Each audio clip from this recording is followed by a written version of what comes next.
자, 이제 비율 분석법 하고요. 그리고 할인 현금 수지 분석법 또 보겠습니다. 자, 일단 그 어림셈법의 내용을 좀 점검을 해 보겠습니다. 300쪽에 어림셈법 있죠. 어림셈법은 기간 중에 발생하는 소득 이득 중에서 한 해의 소득을 기준으로 투자를 분석하는 거죠. 그리고 밑에 이제 승수법, 수익법 나누어지는데 승수법에 총순, 전후 순서대로 돼 있죠. 총소득 승수, 순소득 1, 2, 3, 4가 특히 순소득 승수를 뭐라고도 해요? 특히 순소득 승수를 자본 회수 기간이라고 한다고 돼 있죠. 특히 순소득 승수를 뭐라고도 한다? 자본 회수 기간이라고도 합니다. 얘네들이 모두 자본 회수 기간의 의미는 다 있어요. 다 있는데 특히 뭐를? 특히 순소득 승수를 그렇게 하고요. 그 다음에 수익률법에서 총, 종, 지후 순서대로 돼 있죠. 총자산 회전율, 종합환원율. 그 다음에 총종지, 지분 배당률. 지분 배당률을 지분 환원율이라고도 할 수 있습니다. 그 다음에 세후 수익률. 자, 이렇게. 자, 그 다음에 기타 어림셈법, 단순 회수기간법과 회계적 이익률법이 있죠. 자, 그렇게 일단 회계적 이익률은 그냥 그런 게 있다는 정도인데요. 나중에 또 이제 말씀을 드릴 겁니다. 그 밑에 예제를 보세요. 예제처럼 그렇게 나온다고요. 승수법과 수익률법에 관한 설명으로 옳은 것은 총소득 승수는 총투자액을, 자, 총소득 승수가 나왔으면은 총자가 다 나와야 되죠. 총투자액이 나와야 되고 뭐가 나와야 돼요? 총소득으로 몇 년 걸리느냐 하잖아요. 총소득으로 몇 년 걸리느냐 하는 건데 세후 현금 흐름이 나오면 말이 안 되잖아요. 짝이 안 맞죠? 그 다음에 세전 현금 흐름 승수는 이 소리 뭐예요? 세전 현금 흐름으로 몇 년 걸리느냐 아니에요. 그럼 지분 투자액을 회수하는 거잖아요. 세전 현금 흐름으로 나눈 값이다. 맞잖아요. 그 다음에 3번은 순소득 승수는 순소득으로 몇 년 걸리느냐 하는 거잖아요. 그럼 지분 투자액이 나오면 안 되잖아요.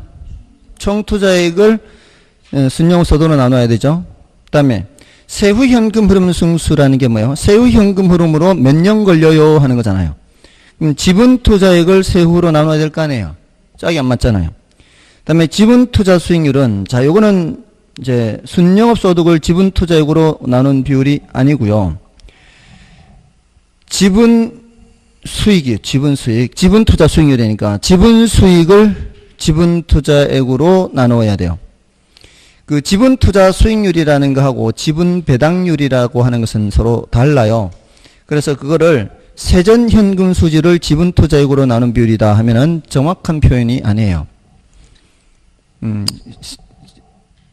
세전 현금 수지를 지분 투자액으로 나누는 것은 지분 배당률이죠. 지분 배당률 했잖아요. 지분 배당률과 지분 투자 수익률은 똑같은 개념이 아니라고요.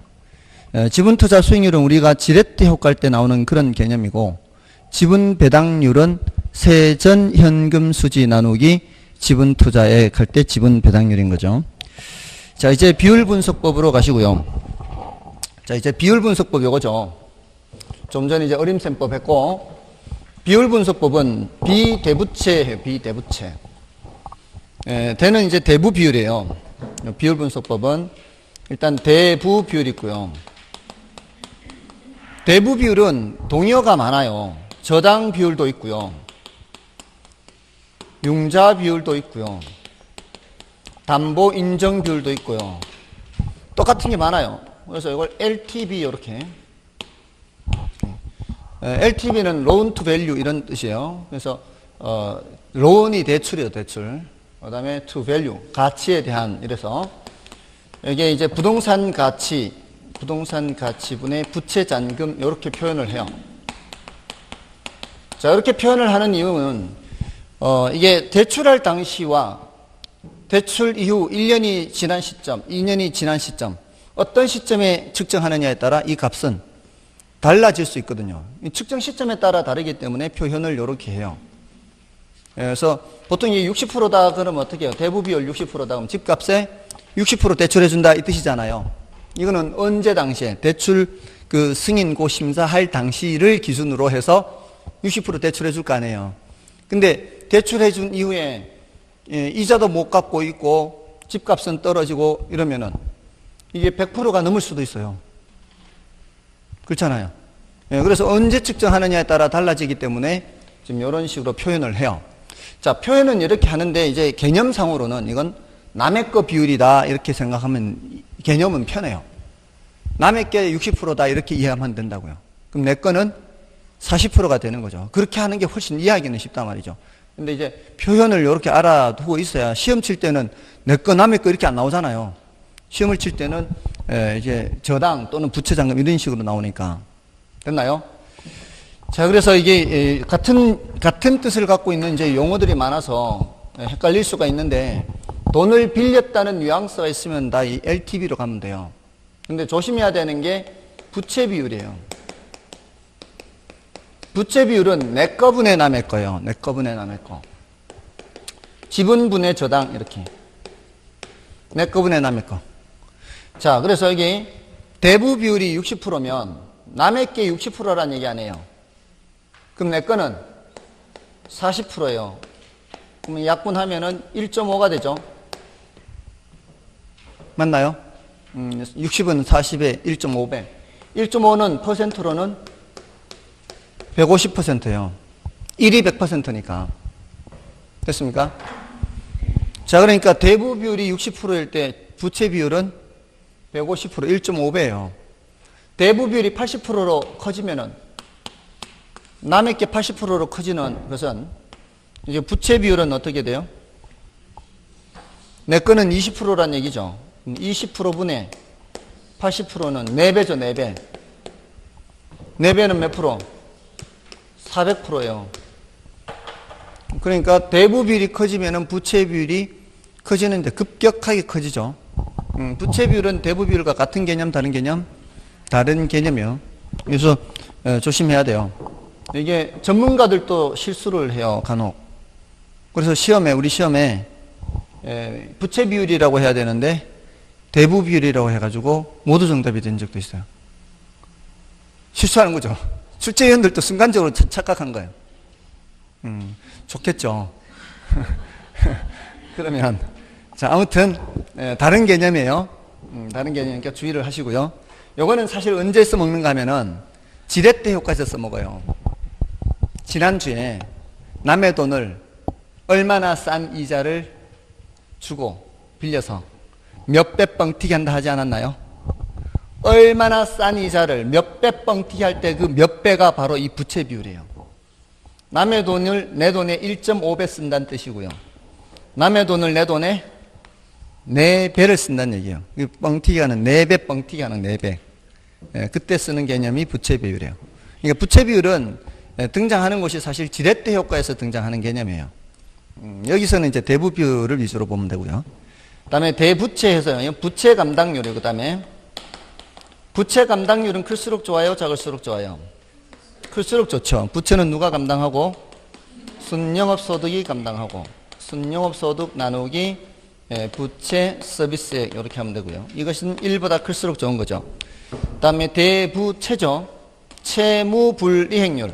요거는 채무를 불이행할 가능성. 클수록 좋아요, 작을수록 좋아요? 그건 작을수록 좋죠. 작을수록 좋다는 건 이게 소득이 분모로 가서 여기는 영업 경비와 부채 서비스액 합계를 요거를 뭐로 나눈 거요? 유효로 나누죠. 유효로. 1보다 작을수록 좋아요. 자, 여기 보시면은 이 부채 서비스액은 순영업 소득이 감당하면 되죠. 그래서 순영업 소득 나누기 부채 서비스액 하면은 부채 감당률이 되는 것이고, 요 위에 있는 유효 총소득은 영업 경비와 부채 서비스액 합계를 감당해야 되죠. 이 둘의 합계를 감당해야 되는 것은 유효 총소득이 감당을 해야 되죠. 근데 유효 총소득이 이제 분모로 가고 요 두 개 합계액이 분자로 가서 채무불이행률 이렇게 되는 거예요. 자, 그게 이제 채무불이행률 대부채 했고요. 마지막에 이제 영업 경비 비율이에요. 영업 경비가 차지하는 비율입니다. 영업 경비 비율에서 요거는 영업 경비 나누기 총소득이에요. 요거 나누기 총소득. 총소득에서 영업 경비가 차지하는 비율. 자, 그러니까 여기죠, 여기. 요 영업 경비가 차지하는 비율. 문제에서 유효총소득을 주면 유효총소득분의 영업경비하면 되고요. 문제에서 가능총소득을 주면은 가능총소득분의 영업경비하면 돼요. 이렇게도 출제하기도 하고 이렇게도 출제하기도 해요. 이게 유효총소득이 훨씬 더 많이 사용되는데 간혹 가능총소득으로 출제를 할 수도 있어요. 영업경비 비율이요. 끝이에요. 이건 다 끝이에요. 여기 부채 비율을 포함해서 5가지 있죠. 좀 전에 어림셈법에 승수법 4가지, 수익법 4가지에 추가적으로 단순 회수기간, 회계적 이익률 해서 모두 10가지. 요거 5가지, 15가지. 여기 5가지. 모두 20가지예요.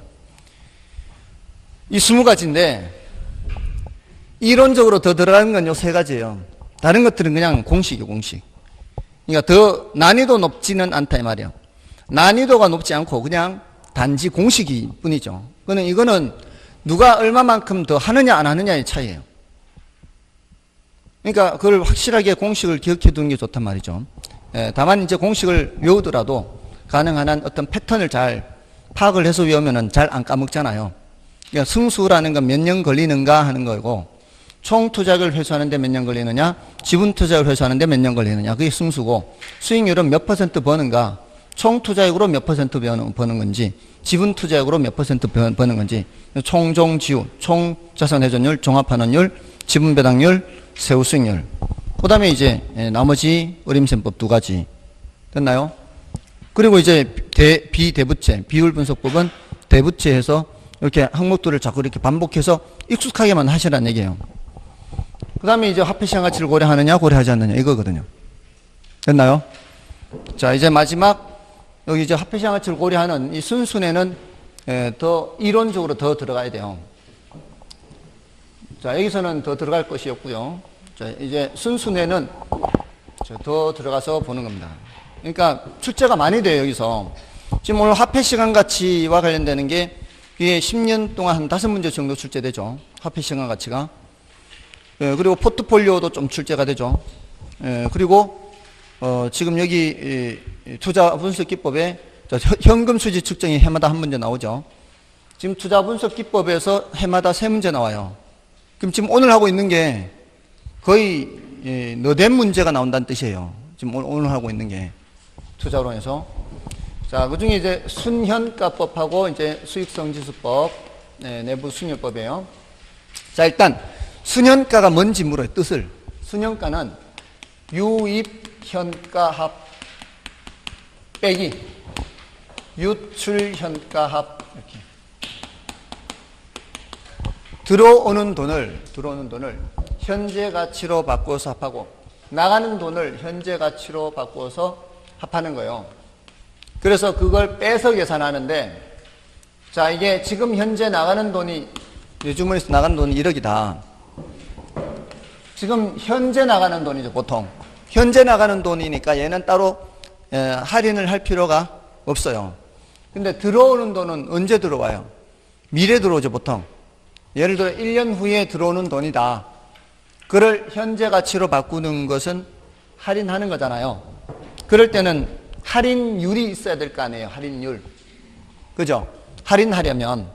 근데 그 할인율이라는 게 순현가법하고 이 수익성지수법 두 가지는 요구 수익률로 할인을 해요. 투자자의 요구 수익률. 투자자의 요구 수익률로 할인을 해요. 자, 그래서 할인을 해서 1억이 됐다고 쳐보세요. 할인을 해서 1억이 되면은 1억 빼기 1억 하면은 0이죠. 이러면 투자를 하는 거예요, 마는 거예요? 투자를 안 한다라고 하고 싶죠? 남는 거 없으니까. 이때는 하는 거예요. 하는 거예요. 왜 하느냐? 할인을 해서 숫자가 작아진 거잖아요. 할인을 하기 전엔 숫자가 이거보다는 더 큰 숫자였겠죠. 예를 들어 1억 1000이란 말이에요. 1억 1000. 예를 들어서. 근데 이게 할인을 해서 작아진 거라고요. 할인할 때 사용한 할인율이 뭐라고요? 요거 수익률로 할인했단 말이에요. 지금 몇 퍼센트 할인한 거예요? 10% 할인한 거죠. 투자자의 요구 수익률이 몇 프로란 얘기예요? 10%요. 그러니까 1.1로 나누기 하니까 1억 됐다 이 소리거든. 그럼 할인하기 전에 지금 내 주머니에서 1억이 나가는데 1년 뒤에 1억 1000이 들어온다는 얘기잖아요. 그러면은 10%만큼의 수익률이 발생한다는 뜻이에요. 그래서 요구 수익률로 할인해서 똑같아졌다는 뜻은 투자자의 요구 수익률만큼은 나온다 이 소리예요.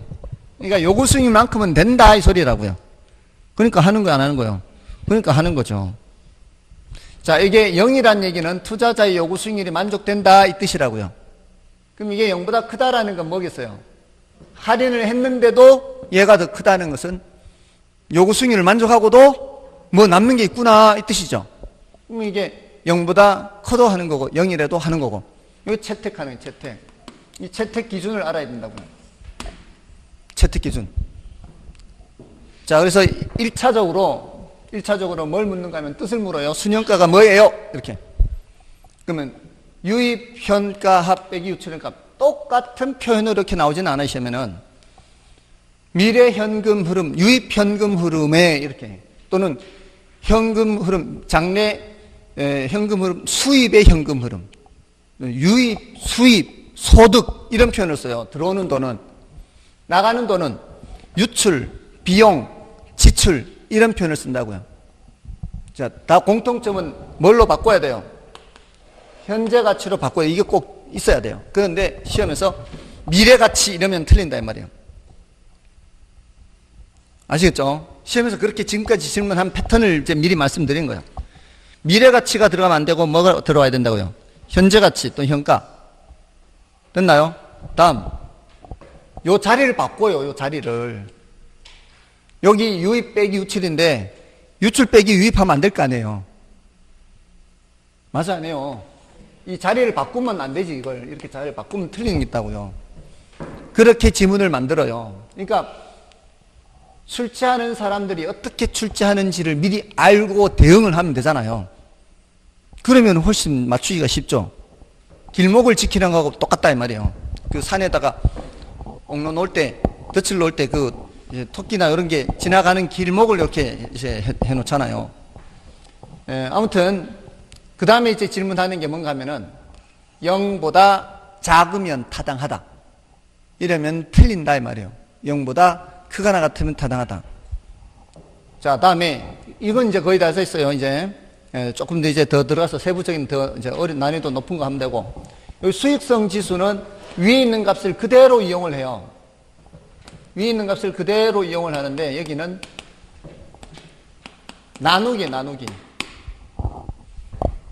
나누기.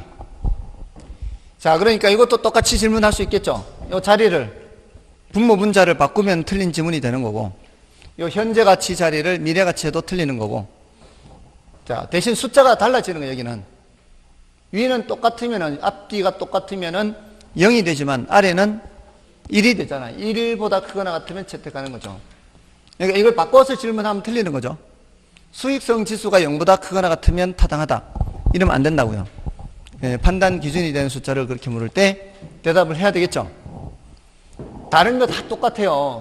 순현가나 수익성 지수는 계산 방법에서 다른 거 다 똑같고 뭐만 하나 차이 나는 거요? 나누기냐 빼기냐. 그러니까 0이냐 1이냐 요 차이예요. 됐죠? 다음에 이제 내부 수익률법은 내부 수익률이 요구 수익률보다 크거나 같으면 채택을 해요. 이거는 기대 수익률과 같은 거예요. 앞에 지난주에 요구 수익률, 기대 수익률 했잖아요.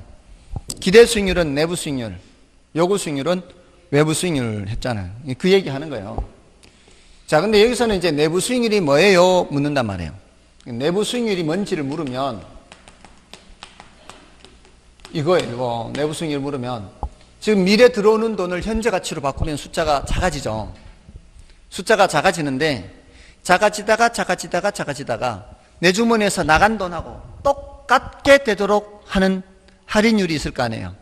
할인을 점점 더 많이 하다 보면은 딱 맞아떨어지게 됐을 때 유입현가가 뭐하고 똑같게 됐을 때 유출현가와 똑같게 되도록 하는 할인율이 있을 거 아니에요.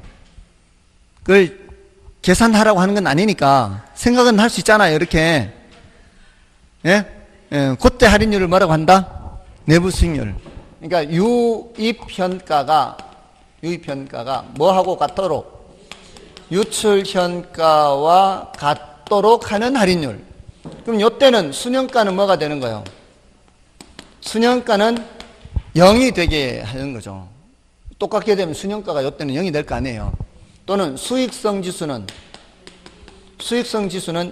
이 일이 요것이 되게 하는 할인율이에요. 되게 하는 할인율. 됐나요? 자, 여기까지 알면은 지금까지 출제됐던 문제 두 문제 빼고는 다 맞춰요. 이런 문제 두 문제 빼고는 다 맞춘다고요. 근데 여기에서 이제 조금만 더 하면은 이제 지금까지 출제된 거는 다 맞출 수가 있는 거죠. 단 기억할 수 있다는 전제하에. 기억을 해야지. 들었다고 다 기억하는 건 아니니까. 자, 일단 여기까지가 지금까지 했던 수업과 동일한 내용이에요. 지금까지. 자, 여기서 이제 조금 더 이제 추가를 하는 거예요. 그게 이제 나머지 내용 출제된 걸 다 맞추는 거예요. 자, 근데 우리 교재를 가시면은 오늘 나머지 다를 할 수가 없고요. 그럼 뭐 그렇게까지 다 할 필요도 없죠, 사실은. 제가 수업하는 내용이 지금까지 출제됐던 내용이 한 90% 이상이 커버가 돼요. 90% 이상. 나머지 10%는 하려면은 시간이 너무 많이 걸리니까 그 정도는 이제 뭐 몰라도 사실 관계없는 거죠. 시험 합격하는 데는 지장이 없는데. 자, 아무튼 이해할 수 있는 한은 이제 하는 거죠. 293쪽은 이제 할인연금 수익률 여러분이 봐주시면 되고요. 294쪽이 이제 순영가법에서 들어가면 돼요. 순영가법. 개념을 보세요. 순영가법 개념. 순영가법이란 장래에 기대되는 세후 소득 이렇게 나오고 있죠. 지금 저는 판서를 할 때는 유입평가합 이렇게 했잖아요. 근데 여기는 뭐라고 돼 있어요? 세후 소득 이렇게 돼요. 세후 소득. 세후 소득. 세후 소득의 현재 가치합과 투자 비용으로 지출된 지분의 현재 가치합을 이렇게 얘기하고 있죠. 자, 여기 뭐라고 나오고 있다고요? 세후 소득 현가합 이렇게 돼 있잖아요. 자, 여기 일단 내부 수익률법은 내부 수익률로 할인을 해요. 할인율이 이렇게 달라요. 근데 얘네들은 모두 다 세후 소득을 기준으로 해요. 세후 소득. 할인연금 수지분석법은 모두 다 세후 소득이에요. 세후 소득. 가유 순전 후에 뭐라고요? 세후 소득. 왜냐하면 투자자가 가장 관심 있는 게 뭐예요? 세후거든. 그 전에 거는 필요 없어요, 사실. 그러니까 가장 관심 있는 세후 소득을 정확한 방법으로 하는 거죠. 자, 그러니까 세후 소득 현재 가치합과 투자 비용으로 지출된 지분의 현재 가치합, 요 지분이라고 돼 있죠. 지출, 비용, 지출이라잖아, 나간 돈, 지분이죠, 지분. 총 투자액이 아니고 뭐예요? 지분 투자액이잖아요. 총 투자액이 아니고 지분 투자액이라고. 그죠? 자, 왜 지분일까요? 세후니까. 당연한 거 아니겠어요? 앞에 세후니까 지분 투자액이 비교돼야 돼요. 다음에 니은 순영가법에서 사용하는 할인율은 요구 수익률이고 디귿의 순영가가 0이라는 것은 할인율로 사용된 요구 수익률만큼의 수익률이 발생한다는 것이다. 따라서 순영가가 0보다 크다는 것은 요구 수익률이 충족되고도 그만큼 더 큰 수익이 발생한다는 것이다. 됐나요? 또 순영가가 0인 투자안의 경우 수익성 지수가 1이 되는 거죠. 자, 다음에 의사결정 기준, 상호 독립적인 투자안의 경우 이렇게 돼 있죠. 그 상호 독립적이라는 얘기는 다른 거 볼 필요 없이 딱 한 개 권업만 보고 한다면 순영가가 0보다 크거나 같으면 채택하는 거죠. 거기서 상호 독립적인 경우를 이렇게 할 수도 있어요. 가용 자금에 제한이 없는 경우라고 볼 수도 있어요. 상호 독립적인 경우. 근데 그 밑에 상호 배타적인 경우 있죠. 요거는 가용 자금에 제한이 있는 경우예요.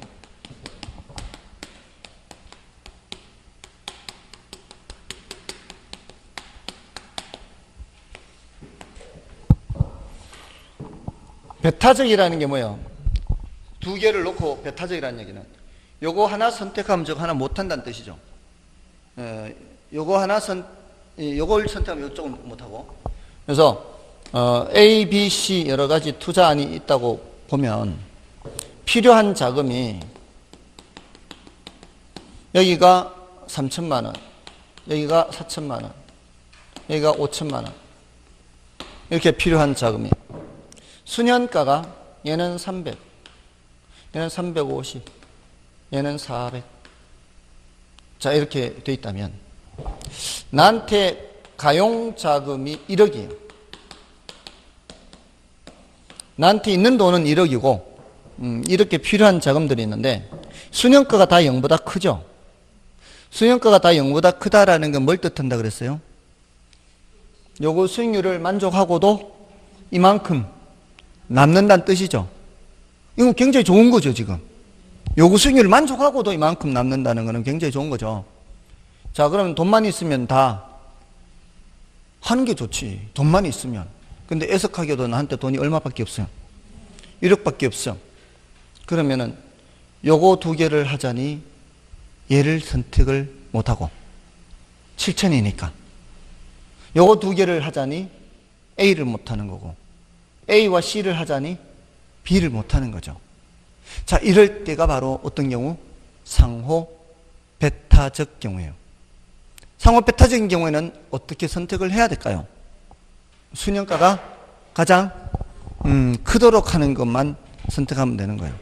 그럼 어떻게 하라는 얘기예요? C하고 B하고 하면 되는 거죠. 맞나요? 그게 이제 가장 큰 거 위주로 선택하면 되는 거예요. 가장 큰 거 위주로. 제일 좋은 걸로 하는 거니까. 근데 이게 내부 수익률법은 다를 수가 있어요.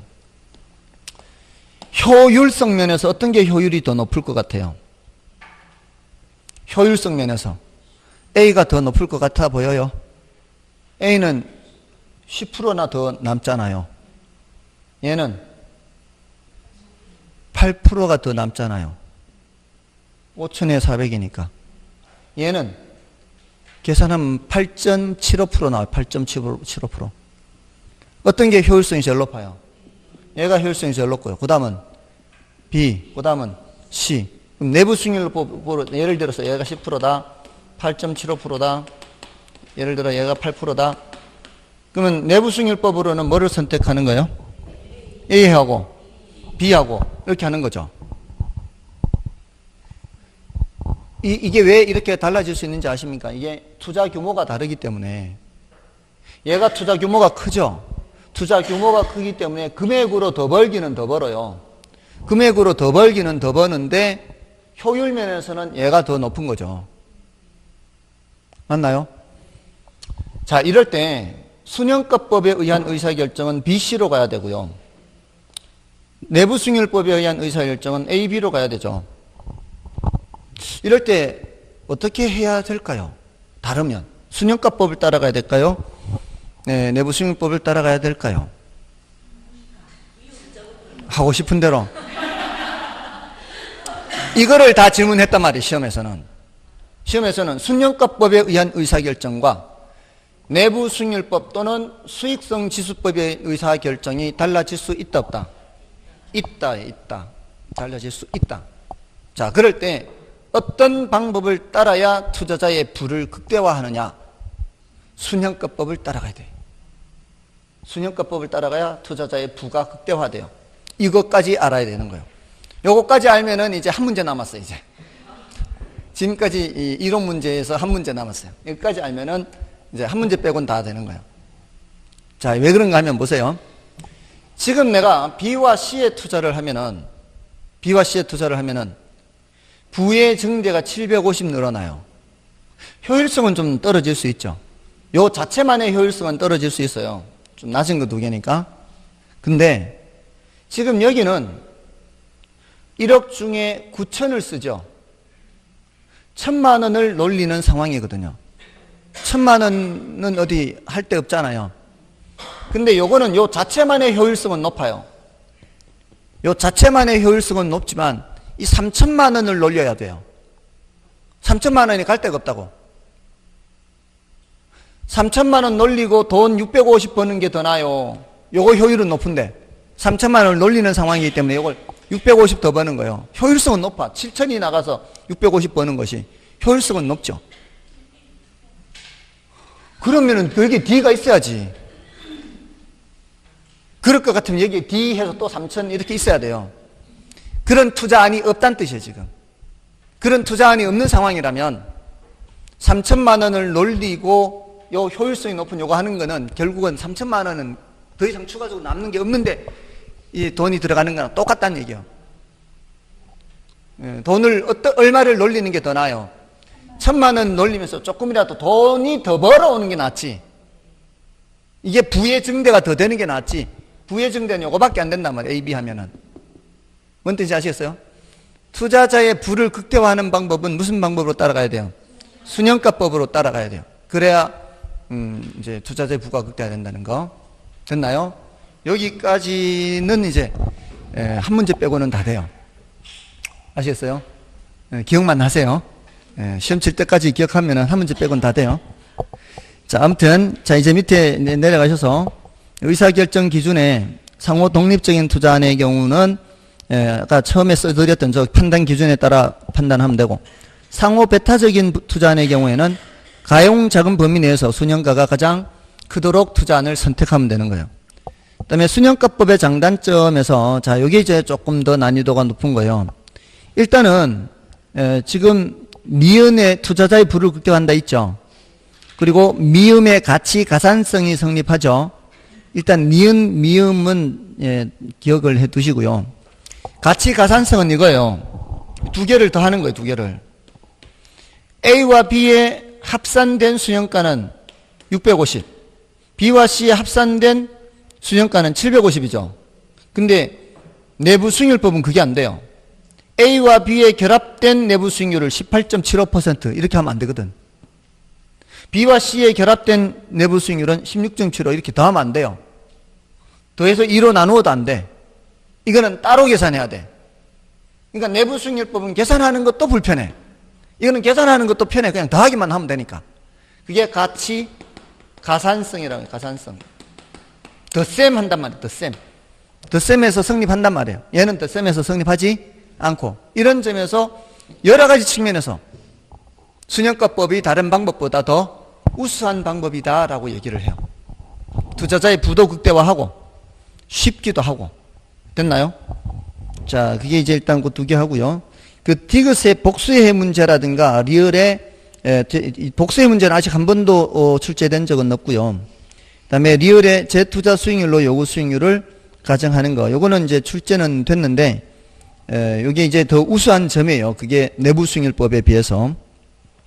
자, 일단은 뭐 그 어려운 거는 남겨놓고 좀 더 쉬운 것들 위주로 기억하시면 돼요. 그다음에 오른쪽에 이제 수익성 지수법에서도 의사결정 기준은 마찬가지 아까 말씀드렸던 것대로 하면 되고요. 상호 배타적인 투자안의 경우에는 항상 어떻게 하면 돼요? 항상 가용 자금 범위 내에서 가장 좋은 거 선택하면 되는 거예요. 수익성 지수법의 장단점에서 이제 단점들이 조금 더 많아지죠. 순영가법보다. 자, 이거는 그 니은과 디귿 보세요. 니은과 디귿. 그 니은과 디귿에 아까 순영가법에서는 이게 장점이 있었죠. 근데 여기서는 그런 장점이 없습니다. 다음에 나머지는 일단 참고로 보시고요. 그 나머지 다 하려면은 이제 마지막 한 문제까지 맞추는 거예요. 그러니까 지금까지 설명 들은 것만으로도 한 문제 빼고는 다 맞추니까. 그다음에 이제 내부 수익률법도 마찬가지. 상호 독립적인 경우에는 그냥 이렇게 늘 여기서 말씀드렸던 이 판단 기준으로 가면 되고요. 내부 수익률법의 상호 배타적인 투자안의 경우 이것도 마찬가지 가용 자금 범위 내에서 내부 수익률이 가장 큰 투자안을 선택하면 되는 거예요. 다 똑같죠? 다 똑같은데 이렇게 했는 결과가 순영가법의 결과와 다른 방법의 결과가 달라질 수 있다라는 겁니다. 그럴 때 순영가법을 따라가야 되는 거고요. 다음에 그 밑에 내려가셔서 내부 수익률법의 장단점은 주로 단점이 많죠. 단점이 많아요. 내부 수익률법이. 근데 이제 괄호 6번에 내려가셔서 순영가법이 내부 수익률법보다 우월한 이유 있죠. 자, 요거를 하면은 이제 마지막 한 문제까지 다 맞추는 거예요. 요거를 하면. 근데 지금까지 했는 것만으로도 보시면은 그 동그라미 2번 있잖아요. 296쪽에. 부의 극대화 및 가치 가산성. 요거는 이미 다 말씀드렸죠. 지금 말씀 안 드린 게 오른쪽 페이지엔 동그라미 3번, 4번밖에 없어요. 자, 요것은 이제 일단은 남겨놓으세요. 이런 것까지 다 하기에는 너무 이제 시간이 많이 걸리니까. 그다음에 이제 299쪽에 기타 할인 현금 수지 분석법 있죠. 현가 회수기간법, 연평균 순현가 뭐 이런 것들 다 화폐 시간 가치를 고려하는 방법이에요. 자, 이것도 그 밑에 예제를 한번 보겠습니다. 자, 예제 보세요. 부동산 투자 분석에 대한 설명 중 틀린 것은 1번 내부 수익률이란 순현가를 0으로 만드는 할인율을 의미한다. 맞죠? 내부 수익률은 세 가지로 대답할 수 있잖아요. 순현가를 0으로 만드는 할인율, 수익성 지수를 1로 만드는 할인율, 유입현가와 유출현가가 같도록 하는 할인율. 이렇게. 그 다음에 순현가는 장래 발생할 수입의 현가 총액에서 수입 들어오는 돈, 현가 맞죠? 비용 나가는 돈이잖아요. 현가 총액을 차감한 금액이다. 맞죠? 들어오는 데서 나가는 돈 빼야 되는 거 맞고 현가 다 있어요. 그 다음에 요구 수익률이 내부 수익률보다 크면 투자 타당성이 있다고 할 수 있다. 요거 틀렸죠? 내부 수익률이 더 커야 되는 거 아니에요. 그 다음에 순현가가 0보다 크면 타당하다. 수익성 지수가 1보다 크면 타당하다. 맞잖아요. 이런 식이란 말이에요. 그죠? 그러니까 대체로 우리 시험에서 그나마 최근에 이 말씀드린 이게 좀 어려운 거잖아요. 이런 것들이. 지금까지 이거 말씀 안 드린 이유가 뭐겠어요? 이런 게 난이도는 높고 출제 비중은 낮아요. 그러니까 우리 시험에서는 난이도가 높아질수록 이거는 시간은 많이 걸리고 출제는 잘 안 되고 그러니까 지금까지 쉬운 것부터 이렇게 계속 해왔던 거예요. 일단 그걸 아는 게 먼저 우선이에요. 쉬운 걸 아는 게 우선, 쉬운 걸. 아시겠죠? 자, 그럼 됐고요. 자, 그럼 됐어요. 하나 더, 비율 분석법 하나 더 볼까? 305쪽에 재무 비율과 승수를 보세요. 재무 비율과 승수. 자, 1번에 종합환원율의 역수는 순소득 승수이다. 종합환원율 두 번째 순소득 가지고 하는 거잖아요. 이제 소득의 위치로 봤을 때. 맞죠? 그 다음에 부채 감당률이 1보다 작대요. 그러면은 감당돼요, 안 돼요? 안 되는 거잖아요. 그래서 틀렸고. 총자산 회전율 나왔네요. 그럼 제일 앞에 거잖아요. 제일 앞에 거니까 총투자액이 나와야 되고 총소득이 나와야 되잖아요. 총자산과 총투자액은 똑같은 거잖아요. 투자된 총자산이니까. 근데 그거는 맞는데 뒤에 순영업소득이 아니고 뭐예요? 총소득이죠. 그러니까 위치만 알면 자동으로 나오는 거예요, 사실은. 총자산 회전율은 제일 처음에 나오는 거잖아요. 그러니까 투자액은 총투자액이 나와야 되고 소득은 총소득이 나와야 되는 그 위치를 머릿속에 기억을 해 두시란 말이에요. 그 다음에 4번은 대부 비율이 높을수록 투자의 레버리지 효과가 작아진다. 대부 비율이 높을수록 투자의 레버리지 효과는 커지잖아요. 아까 대부 비율이 커지니까 부채 비율이 커졌잖아요. 그건 이제 레버리지 효과가 커지는 거죠. 그 다음에 채무 불이행률은 순영업소득이 영업경비와 부채 서비스액 감당. 영업경비, 부채 서비스액 모두 나올 때는 누가 나와야 돼요? 유효총소득이 나와야죠. 짝이 안 맞잖아요, 지금.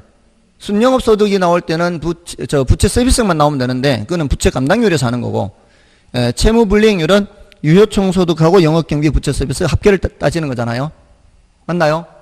이런 식이란 말이에요. 그러니까 지금 그 세부적으로 들어가는 순현가, 수익성지수, 내부 수익률은 이론적으로 좀 이해를 해야 되는 것이 있지만 다른 어림셈법이나 비율분석법은 다른 게 아니라 뭐예요? 전부 다 짝짓기 한 거예요. 짝짓기. 요거하고 짝짓기가 제대로 됐느냐. 그러니까 그 나머지 것들은 결코 난이도가 높은 게 아니라 반복해서 용어만 익숙해지면 된단 말이에요. 요것들은 좀 내용을 조금은 그래도 이해를 해야 되는 것들이 있는 거고. 그러니까 여기서 이론적으로 나오는 건 결코 안 어려워요. 그러니까 복잡하다고 생각하지 마시고 여기서 나오는 거 이론은 쉬워요. 여기서 계산 문제 틀릴 거 아니에요. 그러니까 이런 문제라도 맞춰서 놔야지. 계산 문제는 어렵단 말이에요, 이게. 계산 문제는 어려워요, 이게. 그러니까 여기서는 계산 문제가 난이도 높은 게 많기 때문에 난이도 상으로 들어가는 게 많아요. 그러니까 여기서는 이런 문제는 맞춰줘야 돼. 아시겠죠? 자, 그 뒤에 자, 306쪽에 최대 대출 가능 금액 계산하는 문제가 있죠. 예? 이거 많이 나왔죠. 이거 해야 되거든요. 해야 돼. 이거는 이제 설명을 안 할 수가 없잖아요. 제가 많이 출제되니까. 안 푸는 거는 여러분 선택이고 풀 거예요. 그러니까 좀 쉬고 좀 쉬고 하겠습니다.